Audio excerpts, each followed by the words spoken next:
আজকের আলোচনাটি সূরা লুকমানের দুটি আয়াতকে কেন্দ্র করে। সূরা লুকমান হলো কোরআনের 30তম সূরা। এই আয়াতগুলো খুবই বিখ্যাত, এগুলোকে বলা হয় লুকমানের বর্ণনা। এখানে একজন পিতা যার নাম লুকমান, তিনি তার সন্তানকে কয়েকটি উপদেশ দান করেন। প্রথমে আমি কয়েকটি মন্তব্য পেশ করতে চাই।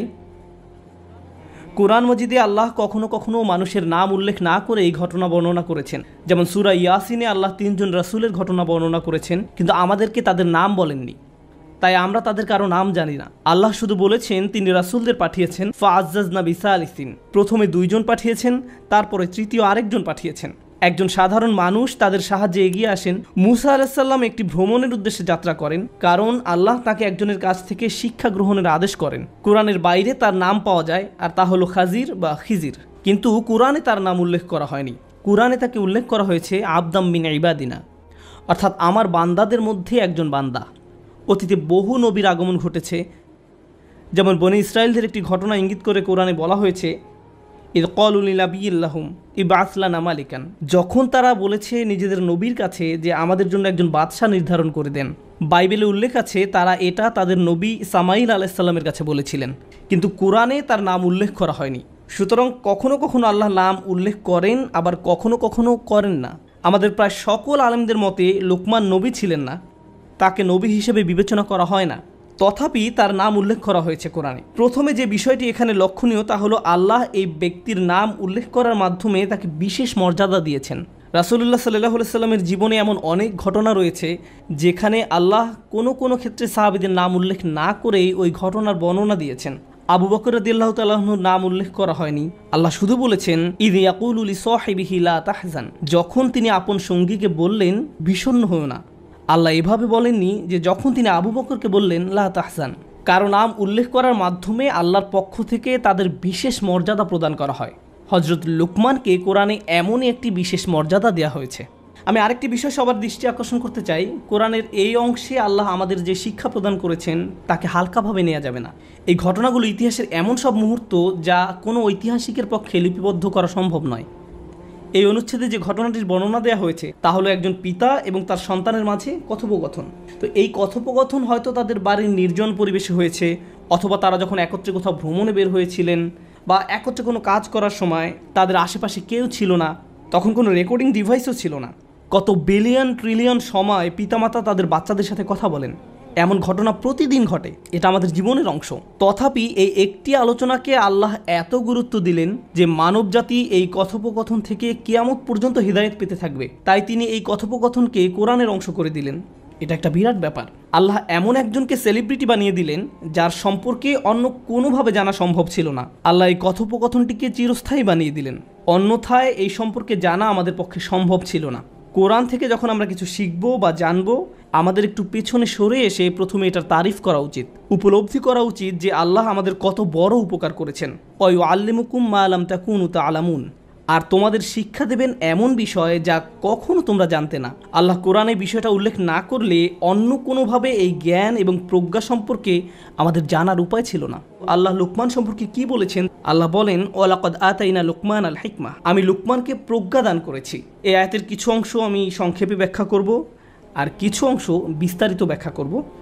একটি বা দুইটি প্রসঙ্গ নিয়ে কথা বলবো। যদি সম্পূর্ণ আয়াত নিয়ে কথা বলতে যাই তাহলে আমাদেরকে এখানে অনেক বেশি সময় থাকতে হবে। যাই হোক, আল্লাহ বলেছেন তিনি তাকে প্রজ্ঞা দান করেছেন।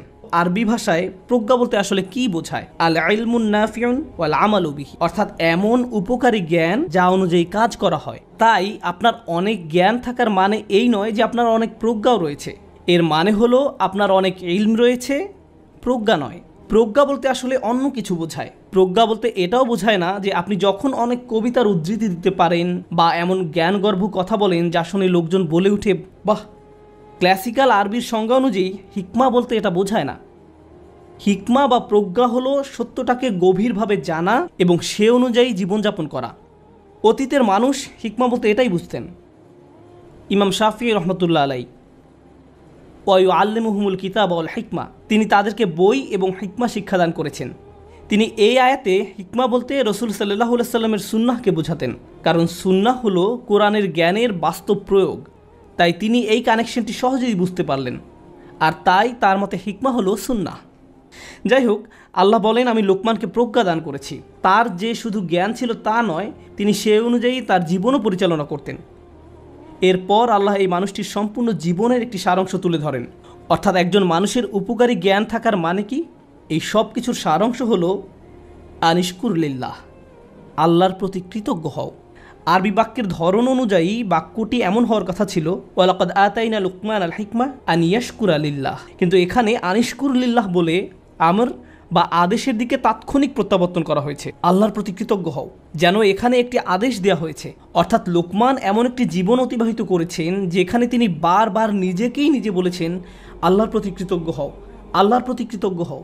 আল্লাহ তাকে এমন প্রজ্ঞা দিয়েছেন যে তিনি নিজেই নিজেকে বলতেন, আল্লাহর প্রতি কৃতজ্ঞ হও। বাক্যটি আদেশ সূচক। যারা নাহু জানেন তাদের জন্য বলছি, এটা গুরুত্বপূর্ণ। কেননা আমরা জীবনে এমন পরিস্থিতিতে পড়তে পারি যখন আমরা শুধু আমাদের সামনের সমস্যাগুলোর দিকেই তাকাবো। আল্লাহ বলেন, লাকাদ খলাকনাল ইনসানা ফি কাবাদ। আল্লাহ মানুষকে সমস্যা, চাপ, হতাশা, উদ্বেগের মধ্যে নিমজ্জিত করেই সৃষ্টি করেছেন। আমাদের চারপাশ সমস্যায় পরিপূর্ণ। আর যখন আমরা এরকম সমস্যায় পড়ি, তখন আমাদের সম্মুখের নেতিবাচক বিষয়গুলো নিয়ে আমরা আচ্ছন্ন হয়ে পড়ি। ঠিক সে সময় কৃতজ্ঞ হওয়ার মতো কোনো কিছু আমরা খুঁজেই পাই না। এটা অসম্ভব হয়ে পড়ে। নেতিবাচক বিষয়গুলো নিয়ে আচ্ছন্ন থেকে একই সময়ে আপনার পক্ষে কৃতজ্ঞ হওয়া একেবারে অসম্ভব। এই দুইটা বিষয় একসাথে অবস্থান করতে পারে না। আপনি কেবল তখনই কৃতজ্ঞ হন যখন আপনার জীবনে ভালো কিছু ঘটে, বা আপনি বুঝতে পারছেন যে ভালো কিছু ঘটতে যাচ্ছে। যেমন কেউ কিছু উপহার দিলে বলেন ধন্যবাদ, সহজ বিষয়, কঠিন কিছু না। তো লুকমান আলাইহিস সালাম সবসময় নিজেকে এভাবে বুঝাতেন যে আমার চারপাশের পরিবেশ পরিস্থিতি যাই হোক না কেন, আমাকে আমার জীবনের দিকে তাকিয়ে দেখতে হবে এই মুহূর্তে আমি কোন জিনিসের জন্য কৃতজ্ঞ থাকব। আল্লাহ আযজা ওয়া জাল্লা আমাদের বলছেন, ইন্নাল ইনসানা লাযালুমুন কাফফার। নিশ্চয়ই মানুষ অত্যন্ত অন্যায়কারী, অকৃতজ্ঞ। কোন দিক থেকে আমরা চরম অকৃতজ্ঞ?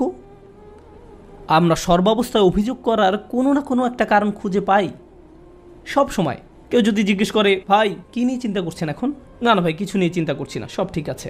আর সমস্যা নেই, আপনি আমাকে বলতে পারেন। ঠিক আছে, শোনো তাহলে, বর্তমানে আমি অমুক অমুক অমুক অমুক সমস্যায় জর্জরিত। এভাবে আপনার সমস্যাগুলোর একটা বিশাল লিস্ট ধরিয়ে দিবেন তাকে। যেমন এখানকার পরিবেশ মারাত্মক গরম, আমি ক্যালিফোর্নিয়াতে বাস করতাম, এখন টেক্সাসের আবহাওয়া খুবই গরম, টাকার সমস্যা, স্বাস্থ্যকেন্দ্রিক সমস্যা, ব্যক্তিগত সমস্যা, শিক্ষা চাকরি এই নিয়ে সমস্যা। এভাবে নানান রকমের সমস্যার কথা আমরা তুলে ধরি। এভাবে চিন্তা না করে আপনি যদি একটু থেমে নিজেকে প্রশ্ন করেন, এই মুহূর্তে আমি কোন কোন বিষয়ের জন্য কৃতজ্ঞ থাকতে পারি। এটা আসলে কঠিন একটা অনুশীলন। আমি এই মুহূর্তে কিছুই চিন্তা করতে পারছি না। ইসলাম সম্পর্কে আপনার যতই জ্ঞান থাকুক না কেন, আপনার যত বড় দাড়ি থাকুক না কেন, বা আপনি যত শক্ত হিজাবই পরিধান করেন না কেন, এই কৃতজ্ঞ হওয়ার সাথে আমাদের বাহ্যিক ইসলামের কোনো সম্পর্ক নেই। এর সম্পর্ক আমাদের অন্তরের সাথে। আপনি হয়তো কোরআনে হাফিজ হতে পারি, আমাদের সারা দুনিয়ার সকল জ্ঞান থাকতে পারে, কিন্তু সব সময় নেগেটিভ চিন্তা করার কারণে অন্তর থেকে কৃতজ্ঞতা বোধ হারিয়ে যেতে পারে। চলুন শুকর শব্দটি নিয়ে গভীরভাবে বোঝার চেষ্টা করি। শুকর হামদের চেয়ে ভিন্ন। কোরআন শুরু হয়েছে আলহামদুলিল্লাহ দিয়ে। হামদ শব্দটি দিয়ে দুটি বিষয় বোঝায়, বিষয়টি মনে রাখুন। আমি জানি খুতবায় আমি অনেক কিছু বলি, তার থেকে কিছু বিষয় এখান থেকে চলে যাওয়ার পরেও মনে রাখুন। সেরকম একটা বিষয় হলো, হামদ দিয়ে দুটি বিষয় বোঝায়, প্রশংসা এবং কৃতজ্ঞতা। প্রশংসা এবং কৃতজ্ঞতা এর মানে কি? আপনি যখন পাশ দিয়ে একটি সুন্দর গাড়ি চলে যেতে দেখেন, হয়তো বলে ওঠেন গাড়িটা অনেক সুন্দর। আপনি তো আর গাড়িটার প্রতি কৃতজ্ঞতা প্রকাশ করেন না, আপনি শুধু গাড়িটার প্রশংসা করেন। কিন্তু কেউ যদি আপনাকে সুন্দর একটি গাড়ি উপহার দেয়, তখন কি করেন? আপনি তাকে বলেন থ্যাংক ইউ। এর নাম কৃতজ্ঞতা। কখনো কখনো আপনি কৃতজ্ঞ হওয়া ছাড়াও প্রশংসা করতে পারেন, আবার কখনো কখনো আপনি প্রশংসা না করেই কৃতজ্ঞতা প্রকাশ করতে পারেন। এরকমও ঘটে। যেমন ইব্রাহিম আলাইহিস সালাম তার পিতার প্রতি কৃতজ্ঞ ছিলেন, যেহেতু তার পিতা তাকে বড় করেছেন, কিন্তু তার বাবার প্রশংসা করতে যাবেন না, কেননা তার বাবা মূর্তি তৈরি করতেন। প্রশংসা না করেই তার প্রতি কৃতজ্ঞ থাকতে পারেন। মুসা আলাইহিস সালাম ফেরাউনের প্রতি কৃতজ্ঞ ছিলেন, যেহেতু ফেরাউনের ঘরে তিনি বড় হয়েছেন, কিন্তু তার মানে এই নয় যে তিনি ফেরাউনের প্রশংসা করতে যাবেন। যেমন কখনো কাউকে যদি ধন্যবাদ জানান, সে চায় আপনি তার প্রশংসাও করবেন, কিন্তু আল্লাহর সাথে ব্যাপারটা ভিন্ন।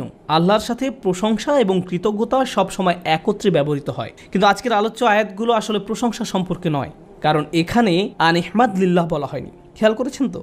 এখানে বলা হয়েছে আনিশকুর লিল্লাহ, শুধু কৃতজ্ঞতা, জাস্ট কৃতজ্ঞ হওয়া। আমরা আল্লাহর প্রশংসার দিকে যাচ্ছি না। যখন কৃতজ্ঞতা এবং প্রশংসা একত্রিত হয়, তখন আমরা বলি হামদ। এটা আসলে হামদের পূর্বের ধারণা। এই কৃতজ্ঞতা হলো আল্লাহর সাথে আমাদের সম্পর্ক তৈরির প্রথম পদক্ষেপ। আমরা যদি আমাদের লক্ষ্যে পৌঁছাতে চাই, আমাকে আমার নিজের সাথে, আপনাকে আপনার নিজের সাথে আলোচনা করতে হবে যে কোন কোন জিনিসের জন্য আমরা আল্লাহর প্রতি কৃতজ্ঞতা প্রকাশ করব। আনিশকুরলিল্লাহ। আমি আপনাদের পূর্বেই বলেছিলাম, প্রজ্ঞা মানে শুধু উপকারী জ্ঞান নয়, এটা শুধু উচ্চমানের চিন্তার নাম নয়। এর সম্পর্ক জ্ঞান অনুযায়ী আপনার আচরণ কতটুকু পরিবর্তিত হচ্ছে তার সাথে সম্পর্কযুক্ত। আপনারা সম্ভবত এই কথাটি বহুবার শুনেছেন, গ্লাস কি অর্ধেক খালি নাকি অর্ধেক পূর্ণ? যে সবসময় আল্লাহর প্রশংসা করে সে অর্ধেক পানি পেয়েই আল্লাহর প্রশংসা করবে, আর যে অকৃতজ্ঞ সে বলবে গ্লাসটি কেন পরিপূর্ণ না, পানি কেন ঠান্ডা নয়, কেন এই রুমটি এত গরম। অসম্পূর্ণতা নিয়ে সব অভিযোগ। যে আল্লাহর প্রতি কৃতজ্ঞ নয় তার মনোভঙ্গি এমনই, সে এমন আচরণই রপ্ত করে। তারপর আল্লাহ বলেন, তিনি বলেন ওমা ইয়াশকুর ফা ইন্নামা ইয়াশকুরু লিনাফসিহি, যে কৃতজ্ঞতা প্রকাশ করে, অর্থাৎ শুধু লোকমান আলাইহিস সালাম নয়, যে কেউ কৃতজ্ঞতা প্রকাশ করে সে তা নিজের কল্যাণেই করে। হয় আমি সবসময় লোভী এবং অসুখী, যেমন আমি আমার সম্পর্কগুলো নিয়ে অসুখী, আমার সন্তানদের নিয়ে অসুখী, আমার পিতামাতাকে নিয়ে অসুখী, বন্ধুদের নিয়ে অসুখী, চাকরি নিয়ে অসন্তুষ্ট, যে জামা কাপড়গুলো পরিধান করি তা নিয়ে অসন্তুষ্ট, আমার চেহারা নিয়ে অসন্তুষ্ট, পড়ালেখা নিয়ে অসন্তুষ্ট, আমার সম্পর্কে মানুষের মতামত নিয়ে আমি অসন্তুষ্ট। এভাবে সব সময় আমি কিছু না কিছু নিয়ে অসন্তুষ্ট থাকি। আমি এমনই। আপনার অবস্থা যদি এমন হয়, আপনি সারাক্ষণ যদি বিভিন্ন জিনিস কামনা করতে থাকেন, এই আয়াতটি আমাদের শিক্ষা দিচ্ছে যে আপনি এর মাধ্যমে আসলে নিজেকেই কষ্ট দিচ্ছেন। আপনি নেগেটিভ চিন্তার মাঝে নিজেকে ডুবিয়ে রাখছেন, আর এটা আপনাকে অসার, নিস্তেজ বানিয়ে ফেলছে।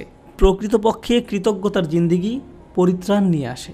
এটা আপনাকে নেগেটিভ চিন্তা থেকে মুক্তি দান করে, ফলে আপনি অনেক বেশি কর্মক্ষম থাকেন, সক্রিয় থাকেন। কৃতজ্ঞতা আপনাকে মানসিক শক্তি দান করে, আশাবাদী করে তোলে, উজ্জীবিত করে তোলে। আপনি এমন সব কাজ করতে পারেন যা অন্যথায় সম্ভব হতো না। আমার অভিজ্ঞতা হলো, আশা করি আপনাদের অভিজ্ঞতা এমন নয়, দুর্ভাগ্যক্রমে মুসলিম উম্মাহ হিসেবে আমরা নেতিবাচক চিন্তায় আসক্ত হয়ে পড়েছি। আমরা নেতিবাচকতায় এমন আসক্ত যে কাউকে উম্মার জন্য কিছু করতে দেখলে বলি, কী লাভ এসব করে, কোনো কিছুরই পরিবর্তন হবে না। তার কাজে ভালো কিছু দেখার পরিবর্তে আমরা বলি, আরে ভাই এতে কোনো লাভ হবে না, কোনো লাভ হবে না, অমুক অমুক সমস্যাগুলোর তো কোনো সমাধান হয়নি। ফিরে আসো, আমাদের সাথে নেগেটিভ ক্লাবে যোগ দাও, তুমি এত পজিটিভ চিন্তা কেন করো?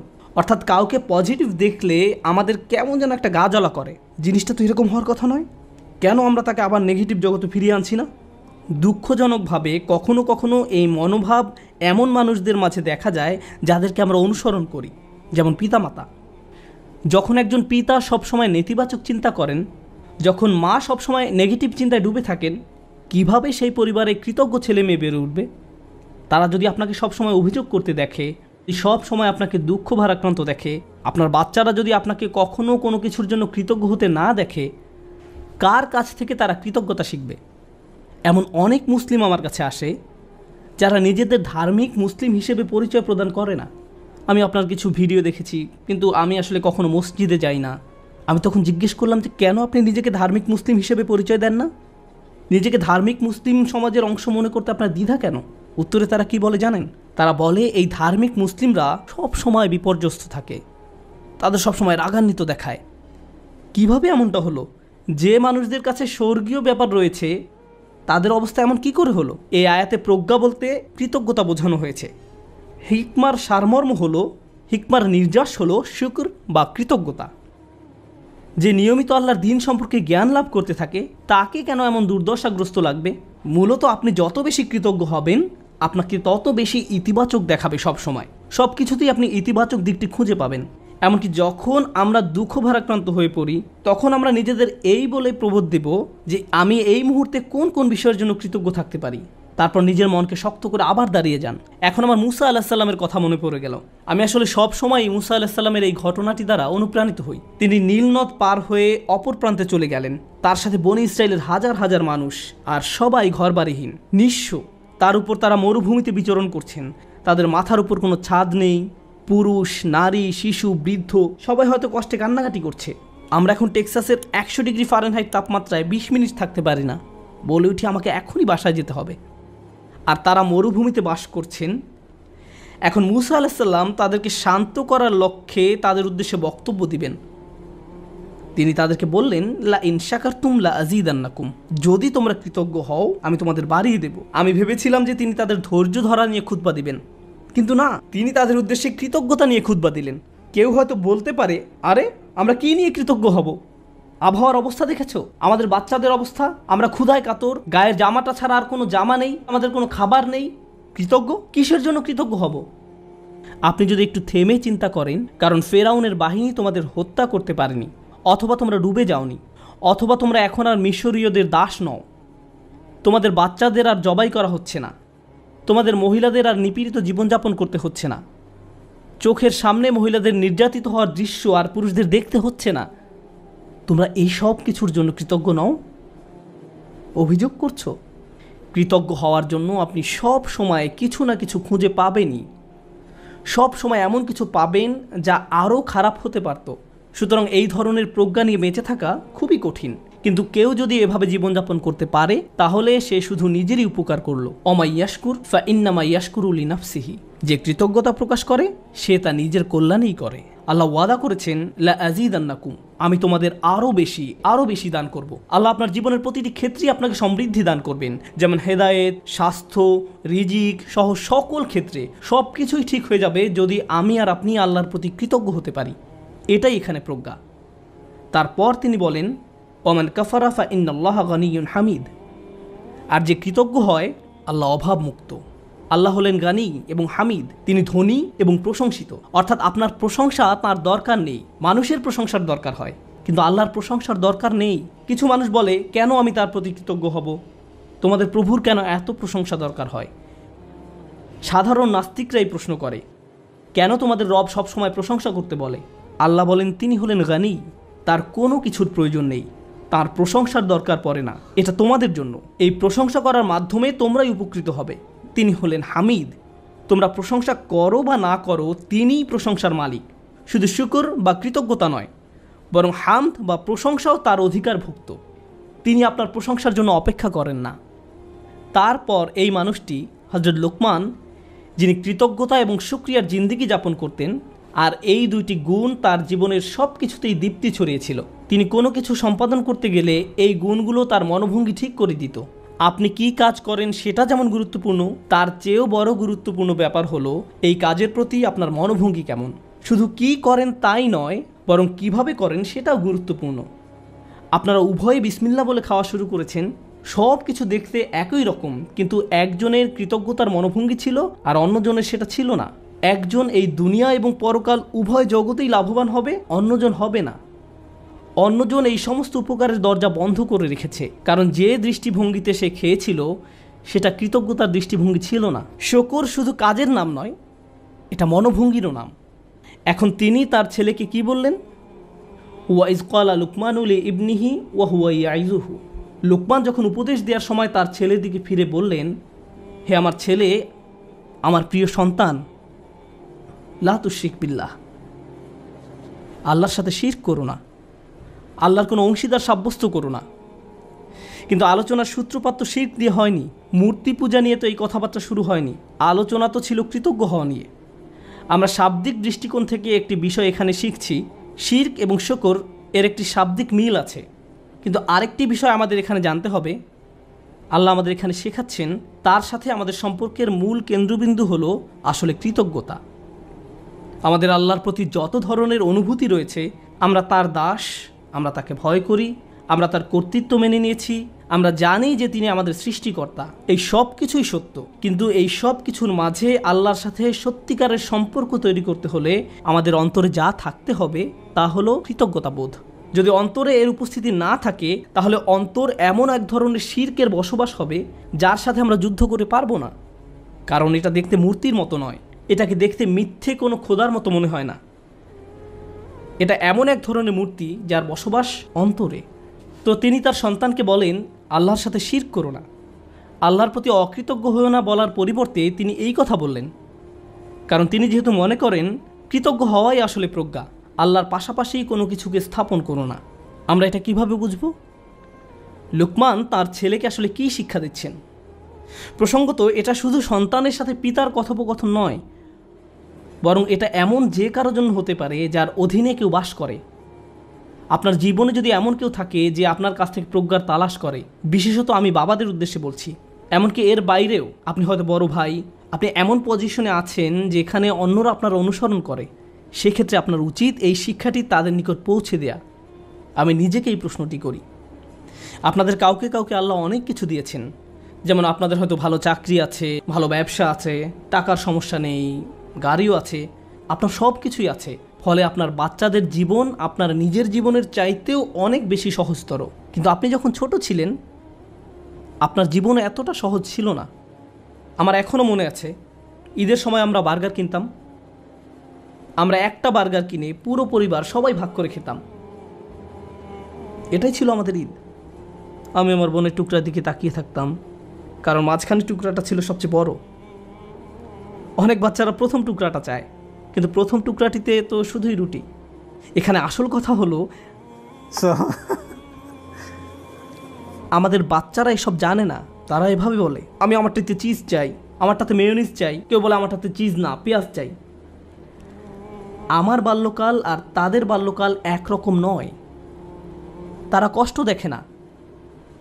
যখন আপনার টিনেজ বাচ্চা বলে, আমি ঠিক শিওর না কোন কলেজটাতে ভর্তি হব, কোন গাড়িটা যে পছন্দ করি, আপনার হয়তো তখন মনে পড়ে, ভাই আমি পাবলিক বাসে ধাক্কাধাক্কি করে কলেজে যেতাম, সকালবেলা পত্রিকা বিতরণ করতাম, কাজে 3 মিনিট দেরিতে পৌঁছানোর জন্য চাকরি হারিয়েছিলাম, আমি কোনো মতে টিউশন ফি দিতাম, বাসায় নিয়মিত বাজারও থাকতো না।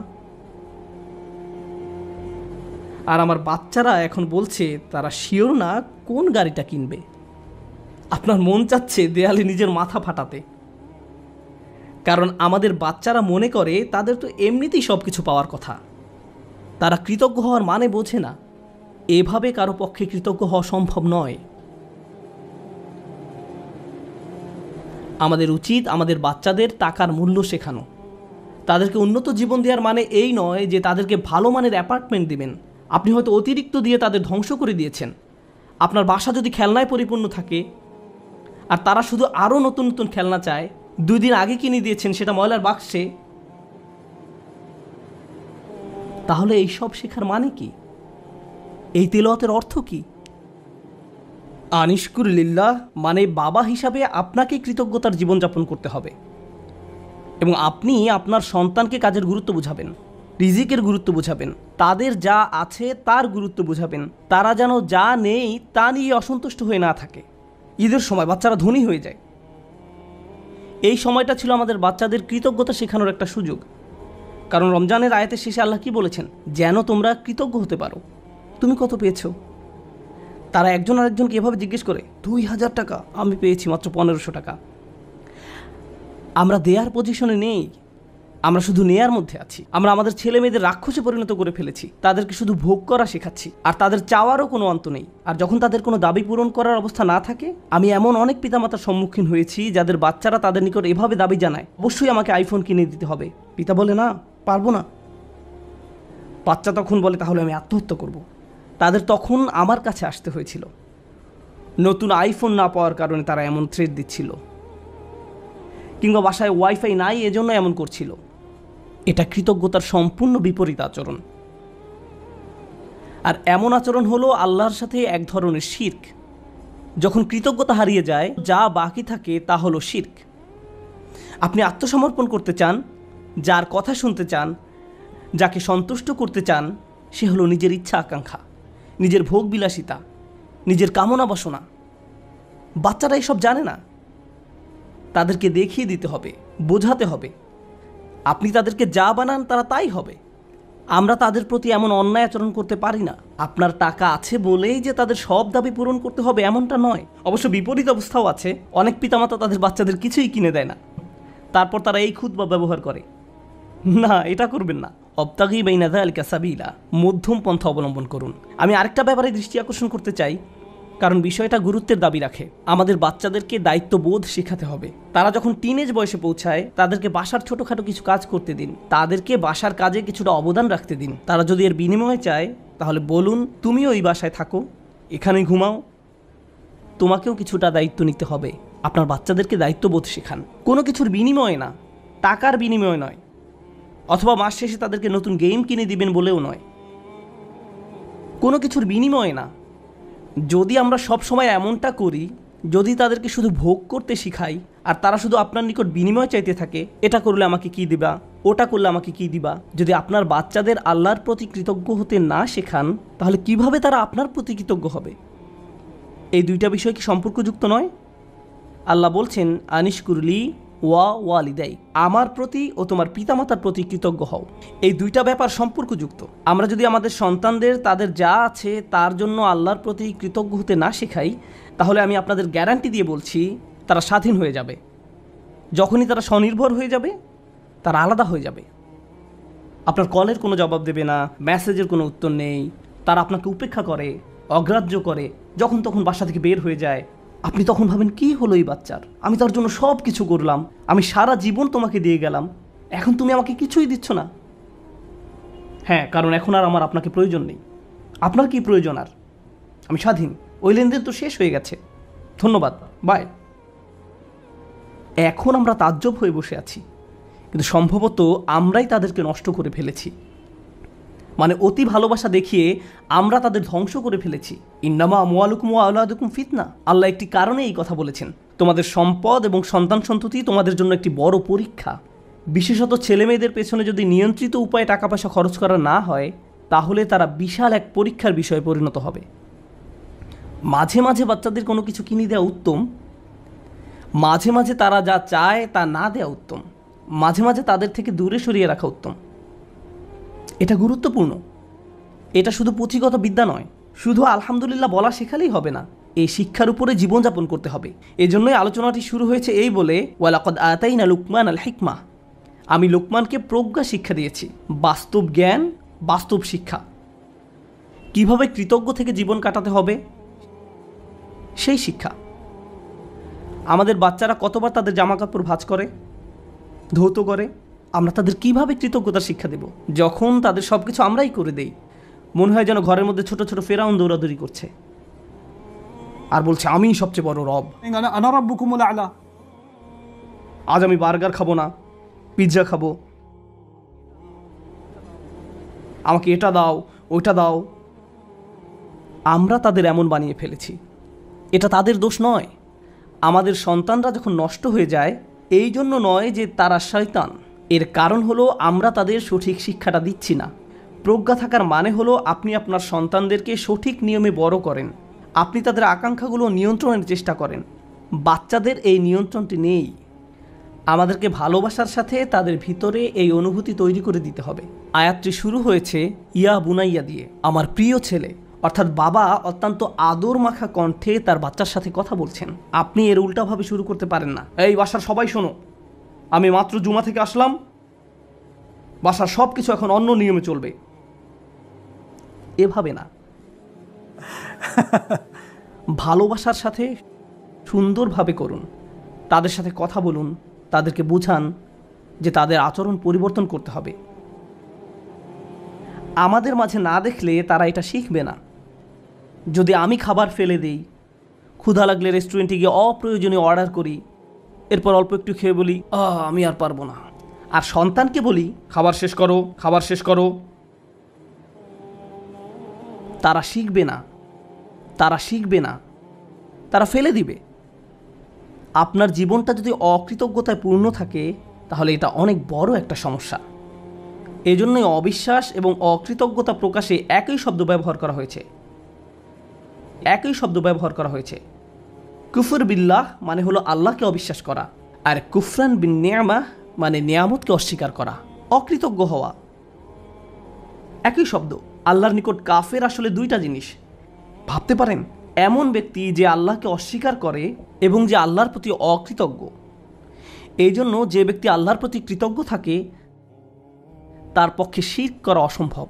কারণ আপনি যদি আল্লাহর প্রতি সুধারণা পোষণ করেন, আপনি শিরক করতে পারবেন না। আমাদেরকে তার প্রতি অকৃতজ্ঞ হওয়ার শিরক থেকে রক্ষা করুন। আল্লাহ আযজা ওয়া জাল্লা আমাদেরকে কৃতজ্ঞ থেকে জীবন পার করার সামর্থ্য দান করুন এবং আমাদেরকে সেসব মানুষদের অন্তর্ভুক্ত করুন যারা তাদের সন্তানদেরকে কৃতজ্ঞ হওয়ার শিক্ষা দান করে। বারাকাল্লাহু লি ওয়া লাকুম। আসসালামু আলাইকুম ওয়া রাহমাতুল্লাহ।